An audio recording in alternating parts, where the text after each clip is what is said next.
Financial tools are essential to every business in creating value. They help the organization shape their identity. They help them enhance their relationships with stakeholders and stockholders, which every business is in existence to increase the value of the stockholders' interest. They help the organization decide how they're going to be innovative, manage costs, pay attention to efficiency measures, and overall run their business. You have to evaluate where you stand at any given point. Thus come the balance sheets and cash flow statements and statements of cash flow. All of these things are to be analyzed, and insights need to be gleaned from the financials. In addition, each business must figure out how to sustain their existence. Without financial data to analyze and fine-tune their operations, they would find themselves lost or without enough direction to keep things going long term. The bottom line is that every business needs a customer base, and they need stakeholders. And for the public companies, they need stockholders. The bottom line for the financial manager is to make sure that all of those relationships are satisfied and maximized. Standardization of financial reporting is everything to the financial manager. It is all of the data that he or she needs to analyze for year-over-year performance, or performance by quarters or by week or by day.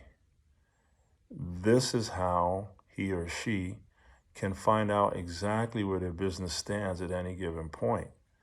Also, to make comparisons to peer groups, members of their peer group, companies that are similar to them and have similar products. All of these comparisons have to be made in order to stay relevant and keep up with market dynamics. So standardizing financials within the firm is crucial. And then also having benchmarks to compare the organization's performance to others is just as crucial. All of these things have to be put together in order to keep the ship going. Particularly when you look at multi-year comparisons, they show trends. And trends can be useful or less than useful to a firm. So this is where the adjustments can be made. It's all about scrutinizing the financials and making decisions based on what is in the figures. As to the question of how are ethical and financial challenges illustrated within common financial statements, first we must look at the obligation of the financial manager to increase the value of the stockholders' holdings. Financial managers also have their own personal interests in their careers. So the question could come up as to whether or not the manager is serving the best interests of the stakeholders and stockholders above his or her own.